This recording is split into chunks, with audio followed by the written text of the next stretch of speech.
વિદ્યાર્થી મિત્રો, આપણી જે સરકાર છે કે જેના આપણે મુખ્ય 3 અંગો જોયા, ધારાસભા, કારોબારી અને ન્યાયતંત્ર. તો ચાલો હવે આ ત્રણેય અંગો વિશે માહિતી મેળવીએ. સૌપ્રથમ અંગની વાત કરીએ તો એ છે ધારાસભા.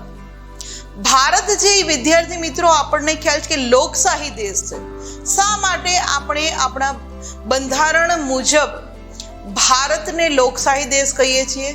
કારણ કે આપણું ભારત છે એનું શાસન લોકો દ્વારા, લોકો થકી અને લોકો વડે એનું શાસન થાય છે. માટે જ આપણે ભારતને લોકશાહી દેશ છે એવું કહીએ છીએ. કારણ કે આપણા બંધારણની અંદર એવી જોગવાઈ આપવામાં આવી છે કે સત્તાની આખરી દોર છે એ લોકો પાસે રહેલી છે.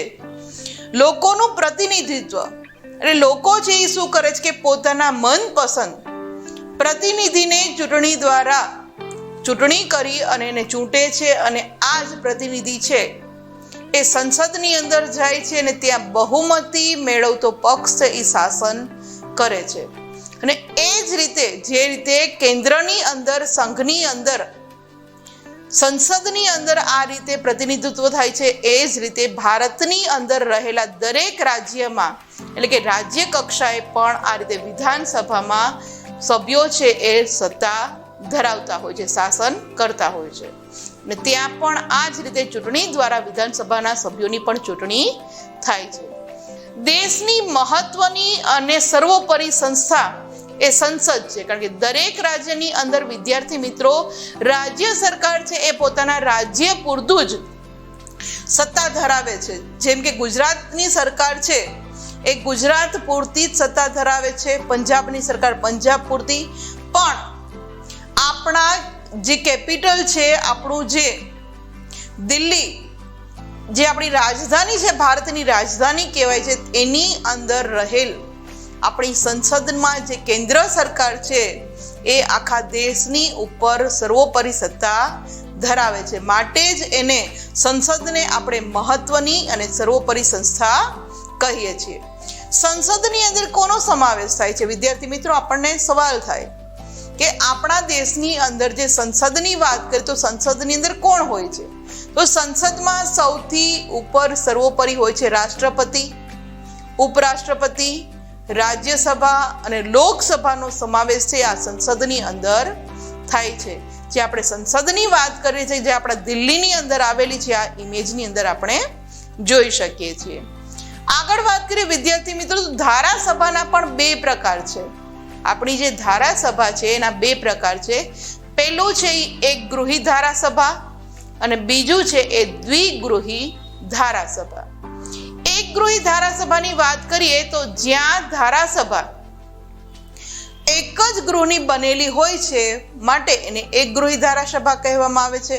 અને દ્વિગૃહી ધારાસભા એટલે કે જ્યાં ધારાસભા 2 ગૃહની બનેલી હોય તેને દ્વિગૃહી ધારાસભા કહે છે. ત્યારબાદ વાત કરીએ સંઘ એટલે કે કેન્દ્ર કક્ષાએ. ધારાસભાનું ઉપલું ગૃહ છે એને રાજ્યસભા કહેવાય છે અને નીચલા ગૃહને લોકસભા કહે છે. વિદ્યાર્થી મિત્રો, આપણા દેશની અંદર દ્વિગૃહી ધારાસભા રહેલી છે.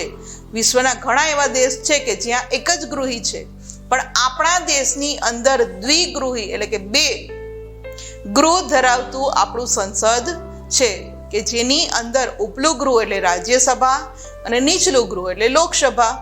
આ રીતે આપણા ધારાસભાના 2 ભાગ જોવા મળે છે. અને રાજ્ય કક્ષાએ ધારાસભા છે એ કઈ રીતે છે? તો કે વિધાનસભા અને વિધાન પરિષદ. આપણે જે વાત કરી કેન્દ્રની વાત કરી કે કેન્દ્રમાં રાજ્યસભા અને લોકસભા 2 ભાગ છે. પણ દરેક રાજ્યની અંદર પણ જે ધારાસભા જોવા મળે છે એના પણ 2 ભાગ છે. એમાંનો પહેલો ભાગ એટલે વિધાનસભા અને બીજો ભાગ એટલે વિધાન પરિષદ. જેમ કેટલાક રાષ્ટ્રોની અંદર ધારાસભા કેન્દ્ર કક્ષાએ એકગૃહી અને દ્વિગૃહી હોય છે, એમ આપણા ભારતની અંદર રહેલા જુદા જુદા રાજ્યોની અંદર વિધાનસભા અને વિધાન પરિષદ, ક્યાંક ફક્ત વિધાનસભા છે ને કેટલાક રાજ્યોની અંદર વિધાનસભા અને વિધાન પરિષદ એમ 2 ગૃહો જોવા મળે છે. અને ભારતની વાત કરીએ તો ભારતના મોટા ભાગના રાજ્યોમાં વિદ્યાર્થી મિત્રો એક જ ગૃહ એટલે કે વિધાનસભા જ છે. થોડાક જ રાજ્યોની અંદર વિધાન પરિષદ જોવા મળે છે, જેવા કે બિહાર છે, ઉત્તર પ્રદેશ છે, મહારાષ્ટ્ર છે. આવા કેટલાક રાજ્યોની અંદર વિધાન પરિષદ જોવા મળે છે. આ રીતે કેન્દ્રની અંદર પણ 2 ભાગ છે અને રાજ્યની અંદર પણ 2 ભાગ પડે છે ધારાસભાના, જે આપણે અહીંયા જોયા. કેન્દ્રમાં રાજ્યસભા અને લોકસભા અને રાજ્યની અંદર વિધાનસભા અને વિધાન પરિષદ. પણ ભારતની વાત કરીએ તો ભારતના મોટા ભાગના રાજ્યમાં ફક્ત એક જ ગૃહ ધરાવતું ધારાસભા એટલે કે વિધાનસભા જ ઉપલબ્ધ છે, જે આ ઇમેજની અંદર આપણે જોઈ શકીએ છીએ.